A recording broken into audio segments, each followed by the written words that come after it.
Hello everyone. I welcome you to the Peck Parents Academy page, and my name is Ikiasaf.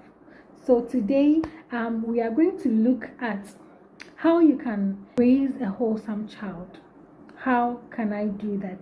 A lot of the times, parents call us, some send us messages, a whole lot of messages, explaining things, talking about so many things, worried actually about how to raise their children. Actually, people are so confused. A lot of people don't know how to go about it, but we are here to help you, to be your guide, so that you can do what you have to do as a parent. So today we are going to give you 5 ways to raise a wholesome child. I hope you're ready. If you haven't subscribed to this channel, click the subscribe button and subscribe to this channel. We have a whole lot of goodness for you. So the first thing to do is that you have to be present in your children's lives. Yes, most of the times we have said this over and over and over again, and we will never stop saying it. If you don't have time, you can't raise your child. So being present in your child's life is very important. You can be buying gifts for them, you can be doing all of the things that you do for them, but if you are not present in their lives, you are not going to be able to make an impact in their lives. And being present doesn't mean you being with them 24/7 or it doesn't matter. Irrespective of where you are, there are people who, because of their jobs and all of that, they weren't with their children, but still they find, they were able to find some means to still connect with their children. For example, there was this man, their children were somewhere, and he had to, travel out of the country because of because of job issues. And when he traveled, I could see that there was still this connection between him and his kids. And what he told me was that, distance shouldn't be a problem. The fact that he isn't, in the same location with the family doesn't mean he should ignore them. So what he does is that every morning he will do a video call, and every morning and evening he does a video call to, talk to his children, to play. Sometimes they sing together, sometimes he dances, a whole lot of things that they do. So this is the person who didn't give himself any excuse of spending time with his family. He found, he found a means to do that. We have the internet, and irrespective of where you are, you will still be able to connect with your family. Only if you are intentional about it and you want to do it, you will be able to do it. So location or whatever thing that we tell ourselves, all the excuses, all the stories we tell ourselves, they are valid, but you should make a way, because if you don't, you won't be able to do something better in the lives of your children. And the next thing is that we should make sure that we don't raise trauma kids who grow up, traumatized kids. And a lot of the times we parents, most of us parents are traumatized, because of some things that were done to us growing up. Some people are going to deny that. Some people are going to say that how they were raised actually have made them better. But in actual fact, if you should sit down and analyze a few things, you would know that if your parents had been, a little bit educated, or if your parents had known better, they would have done things better with you. They wouldn't have, passed you through so many things, the things that you had to go through. I mean, most of the time, the things that we go on, have traumatized us, actually. Yes, because of how we were, brought up.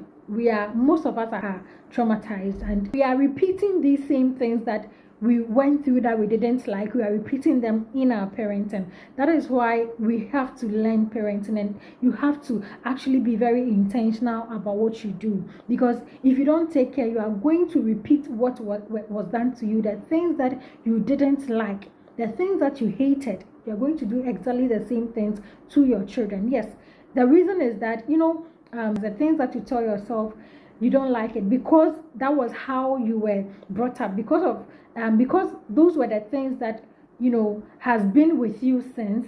Let me put it that way. That is what has been with you since. So you've grown up, you hated that way, the beatings, you hated them, the yelling, the shouting, all of those things, you hated them. But because that is what because you don't know any other thing with the exception of that thing, you are unable to actually stop. And that is what has been with you. That is what is the right way to bring up a child. So that is what you tend to also do to your children. But I tell you, there is a way. There is a way we can raise trauma-free children. We need to be very intentional, and we need to learn. We need to learn. So the next point also is that we need to be approachable. Are your kids able to freely come to you to tell you what they want, what they think? Are they able to come to you? If not, then it means that there is something wrong somewhere, and you need to check, because your children should be able to come to you easily, talk to you, tell you what is wrong with them, all of that. There are some homes, when you go, you could see the tension in the home. You could see that the children are unable to express themselves. They are so afraid to even ask for things from their parents. It's all because of how we are going to react. Sometimes the pressures and all of that, sometimes it's understandable. Parents do not have what their children want from them, and the child doesn't know. Like, every child feels the parent has, so they don't know, and they'll also come and ask anyway. And how we react to these things actually causes them to stay back. If they need something, they are unable to come and ask you for it.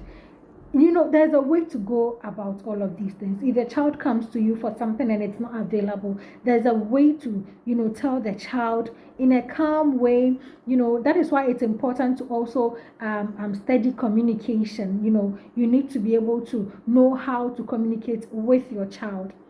You need to be able. So communication skills is very important. As a parent, if you lack that skill, you need to learn that skill. It's very, very important. So there's a way to go about it. You need to be approachable. Your children should be able to come to you and talk to you, tell you what they need. If there is anything wrong with them, they should be able to come to you and tell you. They should come to you and express themselves easily, without any fear.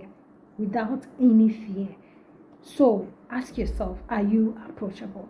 So the next point is that we need to be good role models. Yes, if you are a good role model to your child, your children are actually going to look at the things that you do, and that is the same thing that they are going to do. There's this saying that we say, children don't do what we ask them to do, they do what we do.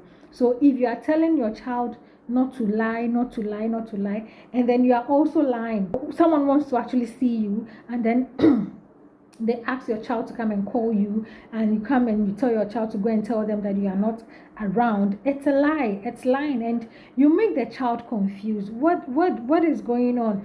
Mommy is around or daddy is around, but they are telling me to tell the person that they are not around. You should check all of these things. They're very, very small things that we do. We think that, they are kids and they are not going to really it's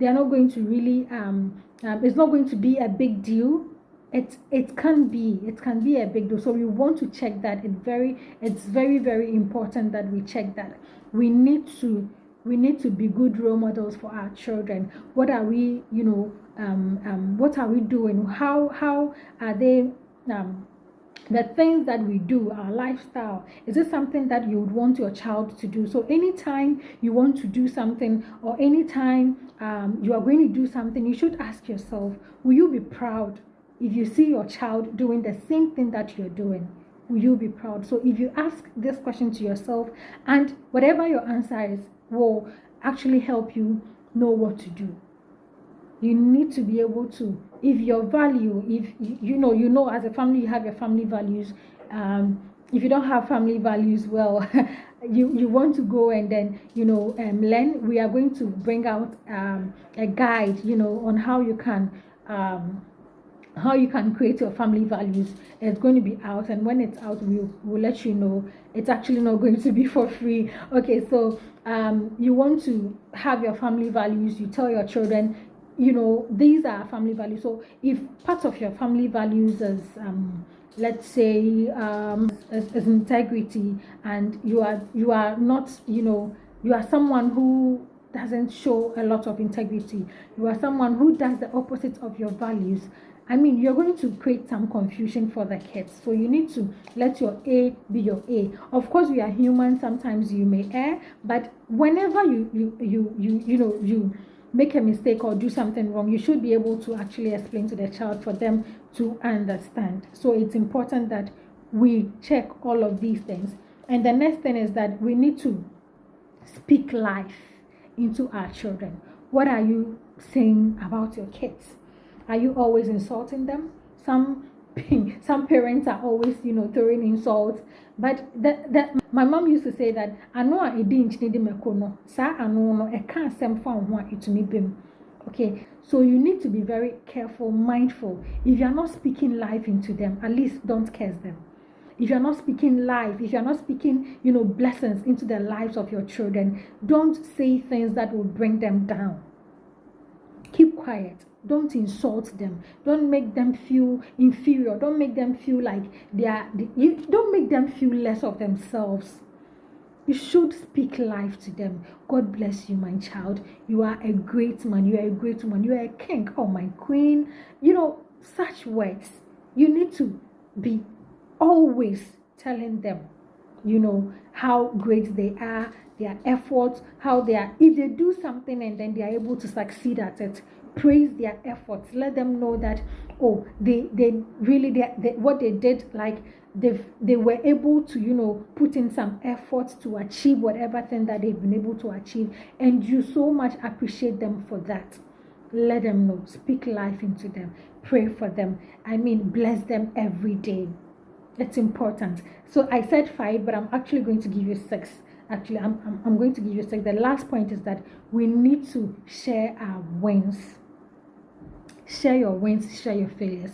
Tell them your story on how you failed and how failure helped you, you know, failure helped you correct certain things in your life. We shouldn't always portray the good things. You know, as parents, we want our children to always feel like, yeah, we were always first in class.